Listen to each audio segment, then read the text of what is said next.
नमस्कार, मैं हूं आपके साथ चंदन भारद्वाज और आप देख रहे हैं मिड डे न्यूज। वक्त हो गया है तमाम खबरों को आपको बताने का और शुरुआत सबसे पहले करेंगे प्रधानमंत्री नरेंद्र मोदी की कल फिरोजपुर में होने वाले कार्यक्रम में हुई सुरक्षा चूक से जुड़ी खबर से। प्रधानमंत्री नरेंद्र मोदी की सुरक्षा में हुई चूक का मामला सुप्रीम कोर्ट पहुंच गया है। सुप्रीम कोर्ट मामले में सुनवाई को तैयार है। कल सुप्रीम कोर्ट इस मामले की सुनवाई करेगा। कोर्ट ने याचिकाकर्ताओं से कहा कि वो पंजाब सरकार और केंद्र सरकार को याचिका की कॉपी सौंपे। वरिष्ठ वकील मनिंदर सिंह ने प्रधानमंत्री की सुरक्षा में हुई चूक का मामला मुख्य न्यायाधीश एनवी रमन्ना की बेंच के सामने उठाया। मनिंदर सिंह ने कहा कि सुनिश्चित किया जाए कि इस तरह की घटना भविष्य में दोबारा न हो। यह सुनिश्चित करने के लिए पेशेवर और कुशल जांच पड़ताल की जरूरत है। उन्होंने याचिका में सुरक्षा उल्लंघन की गहन जांच, पंजाब के डीजीपी और मुख्य सचिव की बर्खास्तगी की मांग भी की है। साथ ही भटिंडा जिला न्यायाधीश को पीएम की यात्रा के लिए पुलिस बंदोबस्त से संबंधित सभी सबूतों को अपने कब्जे में लेने का निर्देश देने को कहा है। याचिका में घटना पर रिपोर्ट लेने, पंजाब सरकार को उचित दिशा निर्देश देने और जिम्मेदार लोगों के खिलाफ कार्रवाई और इस तरह के उल्लंघन की पुनरावृत्ति को रोकने की मांग की गई है। आपको बता दें कि पीएम मोदी पंजाब के फिरोजपुर पहुंचकर कल 42,750 करोड़ रुपए की विभिन्न परियोजनाओं की आधारशिला रखने वाले थे, लेकिन रास्ते में विरोध प्रदर्शनों के कारण सड़कें बंद थी, जिसके कारण उन्हें वापस लौटना पड़ा।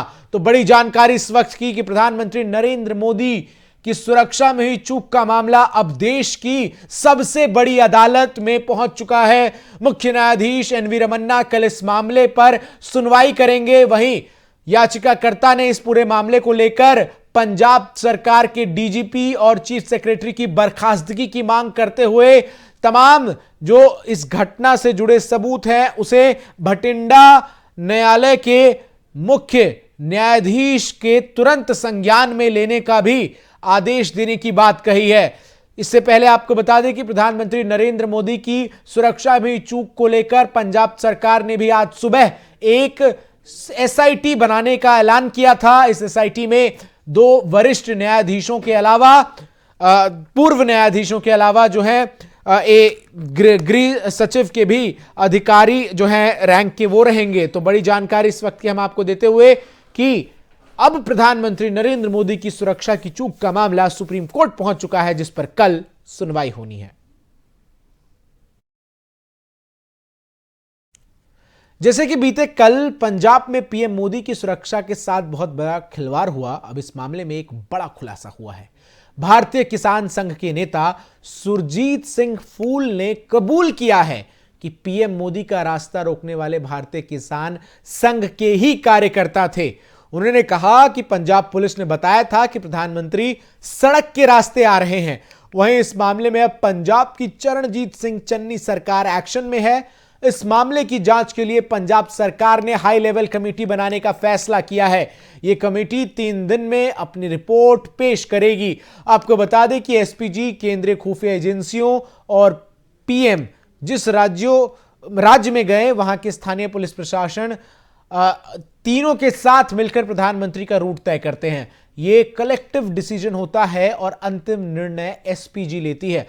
रूट की सुरक्षा की जिम्मेदारी स्थानीय पुलिस की होती है, यानी अगर रूट में किसी तरह की कोई रुकावट है तो उसे क्लियर करने की जवाबदेही स्थानीय पुलिस की होती है। लेकिन कल पंजाब की पुलिस अपनी इस जवाबदेही को पूरा करने में नाकाम रही। कल पंजाब की पुलिस इस काम को करने में विफल रही, जिसके कारण प्रधानमंत्री नरेंद्र मोदी का जो काफिला है वो हुसैनीवाला के एक फ्लाईओवर पर तकरीबन 15 से 20 मिनट खुले में खड़ा रहा, जिसके बाद प्रधानमंत्री नरेंद्र मोदी को वापस लौटना पड़ा। प्रधानमंत्री नरेंद्र मोदी वापस जब भटिंडा एयरपोर्ट पहुंचे तो एयरपोर्ट के अधिकारियों को उन्होंने कहा कि अपने मुख्यमंत्री को थैंक यू कहना कि मैं जिंदा लौट आया हूं।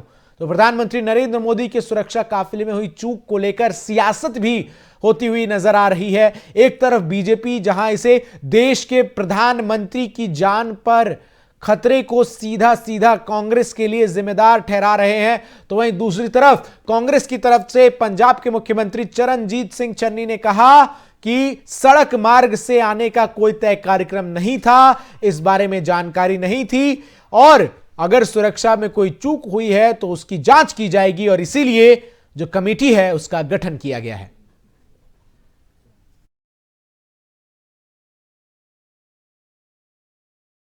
प्रधानमंत्री नरेंद्र मोदी की अध्यक्षता में हो रही कैबिनेट बैठक में कई बड़े फैसले हो सकते हैं। सूत्रों से मिली जानकारी के मुताबिक सीसीईए के आज चंडीगढ़ के अलग से डिस्कॉम बनाने पर फैसला लिया जा सकता है। इससे करीब 2.50 लाख बिजली उपभोक्ताओं को फायदा हो सकता है। घरेलू बिजली का इस्तेमाल कर रहे जबकि अन्य commercial small power, public lighting और कृषि के कनेक्शन हैं। इसके अलावा ग्रीन एनर्जी कॉरिडोर के दूसरे चरण को भी मंजूरी मिल सकती है। आपको बता दें कि कोयले से बिजली उत्पादन पर निर्भरता कम करने के लिए वैकल्पिक ऊर्जा को बढ़ावा देने के लिए ग्रीन एनर्जी कॉरिडोर बनाए जा रहे हैं। चंडीगढ़ में डिस्कॉम को लेकर आज फैसला हो सकता है। सूत्रों का कहना है कि चंडीगढ़ को अलग से डिस्कॉम मिल सकता है। चंडीगढ़ इलेक्ट्रिसिटी विभाग को खरीदने की दौड़ में कई कंपनियां शामिल हैं।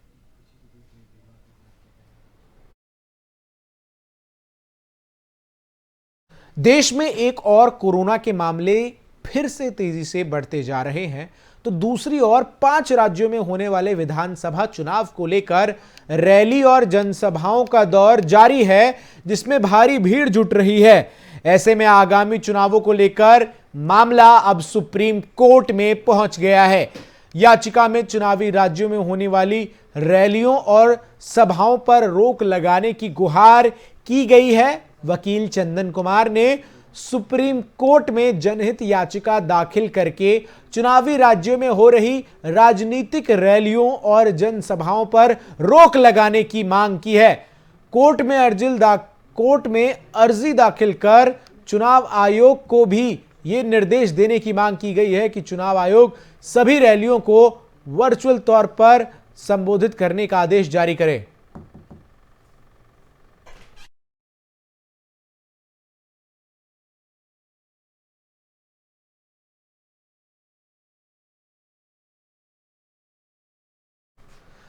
तो चुनाव आयोग को इस तरीके से गाइडलाइंस जारी करने को लेकर भी साफ तौर पर यह याचिका दाखिल की गई है। याचिका में कहा गया है कि इतना ही नहीं, पिछले कई चुनावों में भी घोर लापरवाही देखने को मिली थी, उसके नतीजे सभी ने देखे, लिहाजा गाइडलाइंस का कड़ाई से पालन सुनिश्चित करवाया जाए। तो अब आगामी 5 राज्यों में विधानसभा चुनावों को लेकर जिस तरीके से सूबे के उन तमाम जिलों में जहां चुनाव होने हैं वहां चुनावी सभाएं हो रही हैं, भीड़ इकट्ठा हो रही हैं, इससे साफ तौर पर अब इसमें रोक लगाने की याचिका पर सुनवाई जो है वो कल सुप्रीम कोर्ट में होती हुई नजर आ सकती है।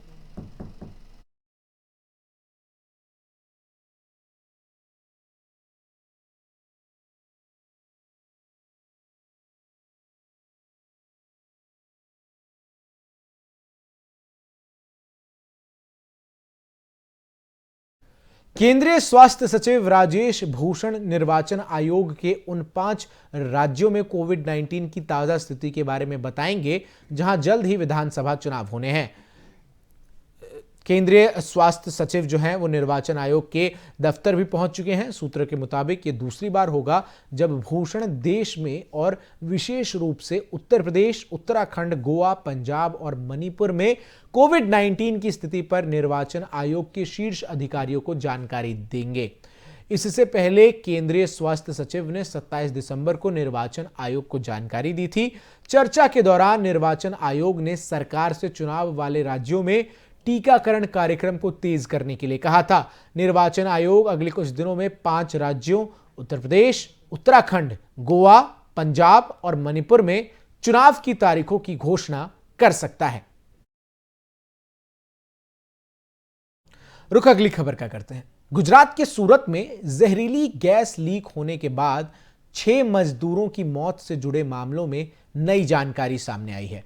मौके पर मौजूद मजदूरों ने बताया कि एक अज्ञात ट्रक ड्राइवर नाले में जहरीला केमिकल डाल रहा था जब अचानक गैस लीक हुई। पुलिस इलाके के सीसीटीवी को तलाश रही है जिससे एक अज्ञात ट्रक ड्राइवर की पहचान की जा सके। जहरीली गैस की चपेट में आए 25 लोग अस्पताल में भर्ती हैं, जिनमें से 8 वेंटिलेटर पर बताए जा रहे हैं। मीडिया रिपोर्ट्स के मुताबिक गुरुवार को सूरत की विश्व प्रेम डाइंग एंड प्रिंटिंग मिल के 6 कर्मचारियों की दम घुटने से मौत हो गई।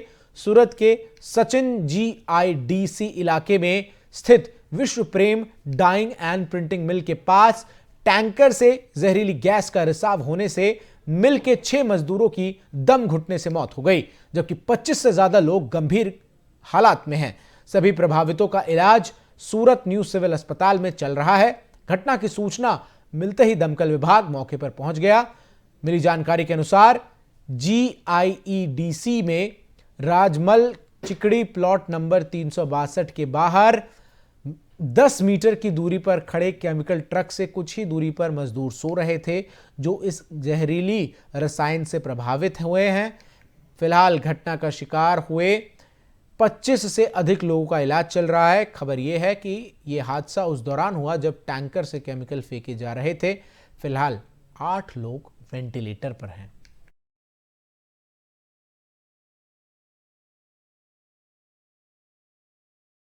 रुख अगली खबर का करते हैं। दक्षिण अफ्रीका से पाए गए कोरोना के नए वेरिएंट के कहर से गुजरात में 10वें वाइब्रेंट गुजरात समिट पर ग्रहण लग गया है। कोरोना के बढ़ते मामलों के बीच गुजरात सरकार ने 10 से 12 जनवरी के बीच होने वाले 10वें वाइब्रेंट गुजरात समिट को स्थगित कर दिया है।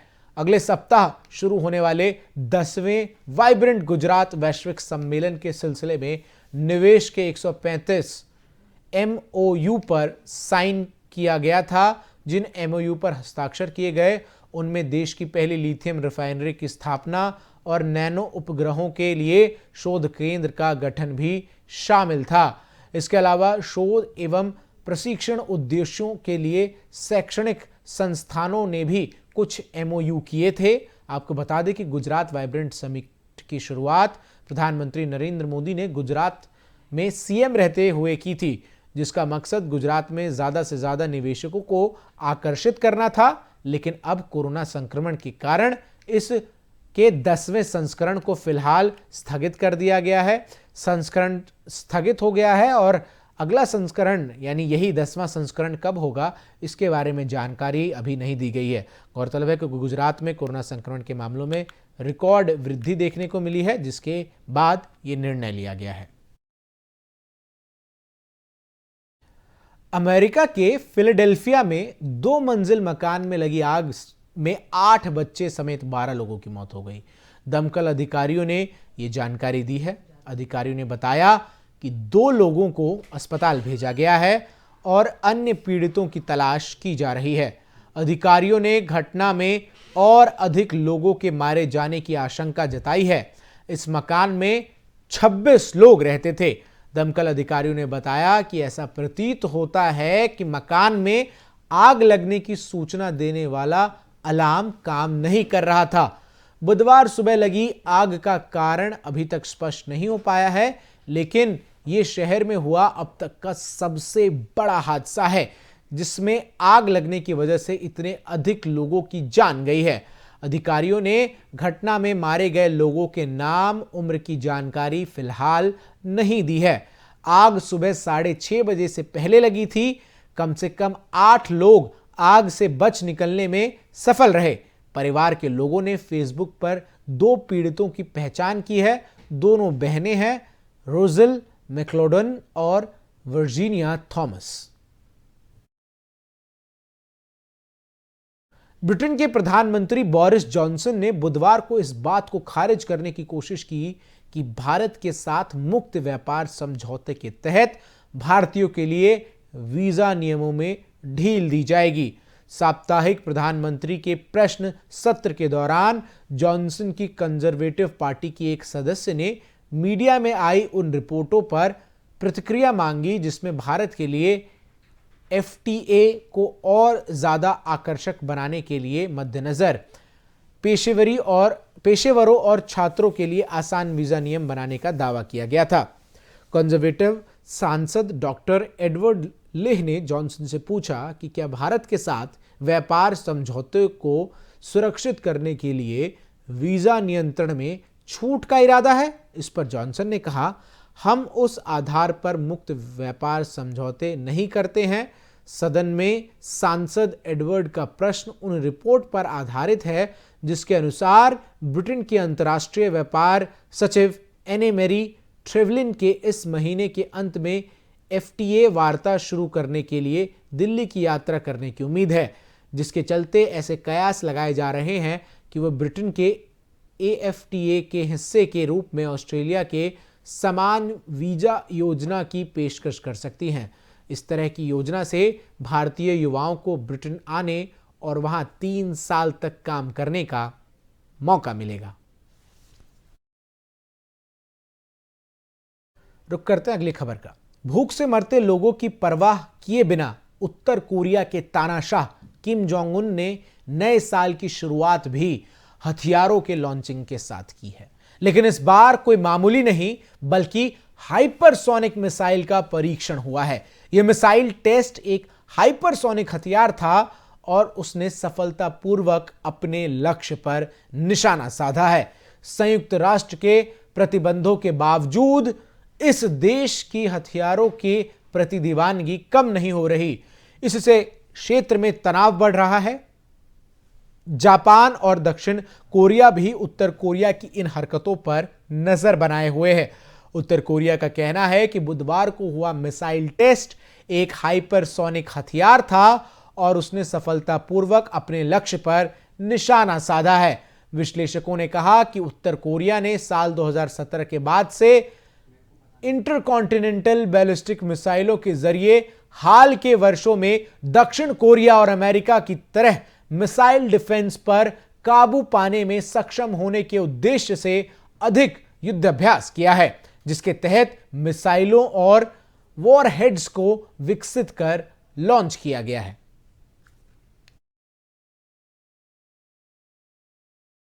फिलहाल के लिए आज की इस मिड डे न्यूज में बस इतना ही। देश और दुनिया की सभी खबरों के लिए बने रहिए एफएम न्यूज के साथ।